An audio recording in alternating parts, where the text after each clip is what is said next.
કેમ છો વિદ્યાર્થી મિત્રો, મજામાં ને?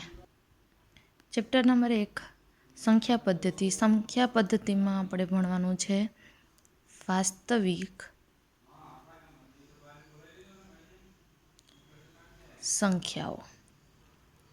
વાસ્તવિક સંખ્યાઓને ઇંગ્લિશમાં રિયલ નંબર કહેવાય, જેને આર વડે દર્શાવાય. વાસ્તવિક સંખ્યાની અંદર બે સંખ્યાઓનો સમાવેશ થાય છે: સમય સંખ્યા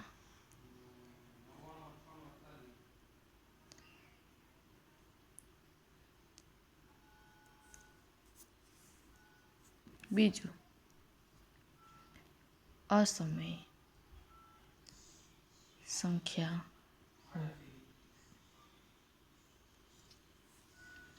હવે આપણે ભણવાનું છે સમય સંખ્યાઓ.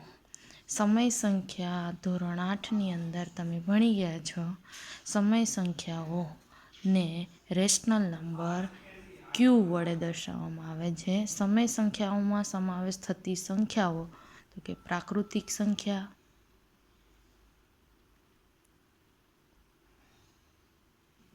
જેને એન વડે દર્શાવાય છે. પૂર્ણ સંખ્યાઓ,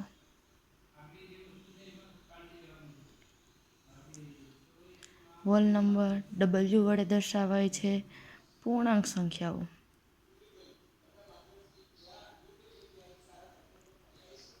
જેને ઝેડ વડે દર્શાવાય છે.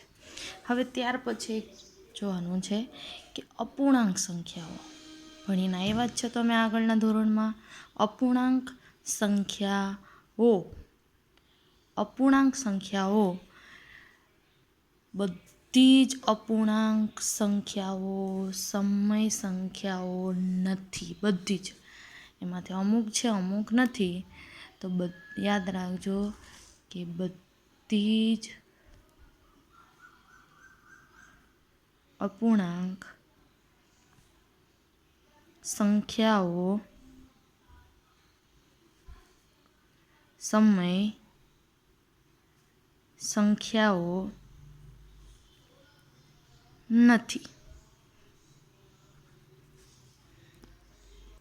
અપૂર્ણાંક સંખ્યાઓમાં સમય સંખ્યા અને અસમય સંખ્યાઓ બંને આવેલી હોય છે. અસમય સંખ્યાઓ આપણે આગળ ભણીશું. અત્યારે આપણે સમય સંખ્યાઓની બેઝિક માહિતી થોડી ઘણી જોવાની છે.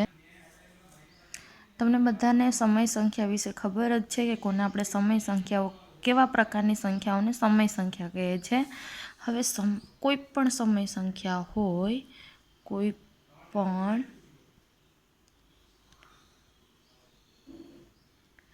સમય સંખ્યાઓને P/Q સ્વરૂપે દર્શાવી શકાય. કયા સ્વરૂપે? P/Q સ્વરૂપે દર્શાવી શકાય છે. હવે P/Q સ્વરૂપ મતલબ કે અંશ અને છેદ સ્વરૂપે દર્શાવવું, તેને P/Q સ્વરૂપ કહેવાય. તમે ઉદાહરણ જોઈ શકો છો કે કોઈ પણ આપણે સમય સંખ્યાઓ લઈએ. કોઈ પણ સમય સંખ્યાઓ, માની લો કે મેં અહીંયા 7 લીધી છે, તો 7 છે એ સમય સંખ્યા છે. તો એને આપણે P/Q સ્વરૂપે દર્શાવવાનું છે. મતલબ કે બધાને ખબર છે કે છેદમાં 1 હોય છે, પણ આપણે દર્શાવતા નથી. તો આ 7નું P/Q સ્વરૂપ એટલે કે 7/1. એ જ પ્રમાણે તમે કોઈ પણ ઉદાહરણ લ્યો. અત્યારે હાલ આપણે લઈએ છીએ કે 1/3 તો અપૂર્ણાંક સંખ્યા છે. અપૂર્ણાંક સંખ્યા જે ઓલરેડી P/Q સ્વરૂપે જ છે, તો એનું P/Q સ્વરૂપ 1/3 જ થશે. હવે એના પછી તમારે જોવાનું છે સમય સંખ્યા વિશે. તો કોઈ પણ બે સમય સંખ્યા, કોઈ પણ બે સમય સંખ્યાઓ, બે સમય સંખ્યાઓ, કોઈ પણ બે સમય સંખ્યાઓ લે તો તેમની વચ્ચે અસંખ્ય સંખ્યાઓ આવેલી હોય છે. અસંખ્ય સંખ્યાઓ આવેલી હોય છે. હવે આપણે સ્વાધ્યાય 1.1નો દાખલા નંબર 1 જોઈએ. સ્વાધ્યાય 1.1નો પહેલો દાખલો છે જેની અંદર શૂન્ય એક સમય સંખ્યા છે તથા તેને P/Q સ્વરૂપમાં લખી શકાશે.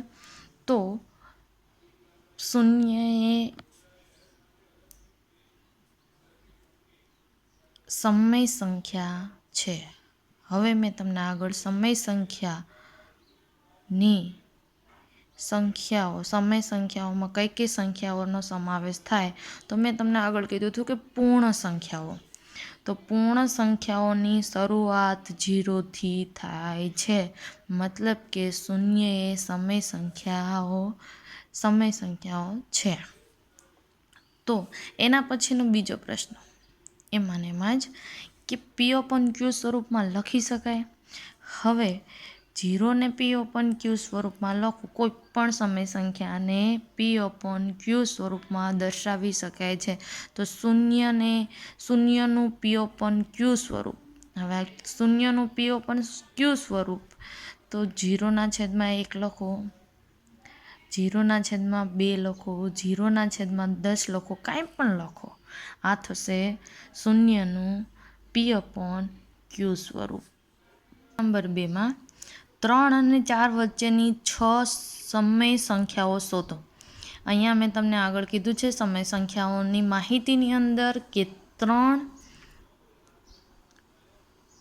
સમય સંખ્યા છે અને 4 પણ સમય સંખ્યા છે. મેં તમને પહેલાં જ કીધું છે કે કોઈ પણ બે સમય સંખ્યાઓ વચ્ચે અસંખ્ય સંખ્યાઓ આવેલી હોય છે. પણ અહીંયા આપણે તો કેટલી સમય સંખ્યાઓ લખવાની કીધી છે? ખાલી 6 લખવાની કીધી છે. તો 3 અને 4 વચ્ચેની સમય સંખ્યાઓ 6 લખવાની છે. એના માટે થોડું રફ કામ યાદ રાખજો. કોઈ પણ બે સંખ્યાઓ વચ્ચે સમય સંખ્યાઓ મેળવવાનું કે તો તે બે સંખ્યાના છેદનો ગુણાકાર કરી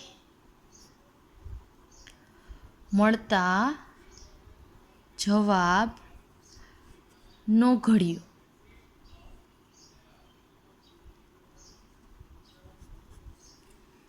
રેડી? યાદ રાખજો, આટલું રફ કામ. તો અહીંયા આપણી પાસે 3 અને 4, જેને આપણે 6 સમય સંખ્યાઓ જોઈએ છે.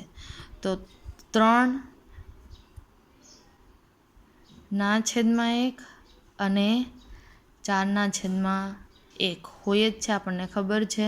તો હવે આ બંનેનો છેદ છે 1 ગુણ્યા 1 એટલે 1. જવાબનો ઘડિયો, તો 1નો ઘડિયો જે 1, 2, 3, 4, 5, 6, 7, 8 આમ અનંત સુધી મળશે. તો આમાંથી આપણે કોઈ એક પસંદ કરીએ, બને ત્યાં સુધી દૂરનું લે જેથી કરીને વધારે સંખ્યાઓ મળે, મોટી સંખ્યા લે બને. અત્યારે આપણે 8 લઈએ. તો હવે આ બંને સંખ્યાનો છેદ 1ના બદલે આપણે 8 કરવાનો છે. આનું સ્વરૂપ બદલાવાનું છે. તો બધાને ખબર છે કે 3/1 નું આપણે ખાલી અપૂર્ણાંક સ્વરૂપ બદલાવાનું હોય. તો જો 1ને 8 વડે ગુણીએ તો 3ને પણ કેટલા વડે ગુણવા પડે? 8 વડે. તો 8×3 = 24 અને 8×1 = 8. એ જ રીતે હવે આપણે જોઈએ 4/1. તો 1ને આપણે 8 વડે ગુણીએ તો 4ને પણ કેટલા વડે ગુણવા પડશે? 8 વડે. 8×4 = 32 અને 8×1 = 8. હવે થઈ ગયો 1ના બદલે છેદ શું થઈ ગયો? 8. તો અહીંયા આપણે બે સંખ્યા હવે લેવાની છે 24/8 અને 32/8. તો 24/8 અને 32/8 તે જ છે 3 અને 4. તો હવે 24/8 અને 32/8. તો હવે આની વચ્ચે તમને ખાલી કેટલી સંખ્યાઓ લેવાની છે? 6. તો 6 સંખ્યાઓ લેવાની છે. તો 24 વચ્ચેની લેવાની છે. 24 પછીમાં આવે 25, તો 25/8, 26/8, 27/8, 28/8, 29/8, 30/8 થઈ ગઈ 6 સમય સંખ્યાઓ. આવી રીતના તમને જોતી હોય એટલી તમને સમય સંખ્યાઓ મળી રહેશે. પણ આ એક જ પોઈન્ટ યાદ રાખવાનો છે કે જે બે સંખ્યાઓ વચ્ચેની તમને સમય સંખ્યા મેળવવાની કીધી હોય તો પહેલાં તે બે સમય સંખ્યાઓના છેદનો ગુણાકાર કરી અને મળતા જવાબનો ઘડ્યો.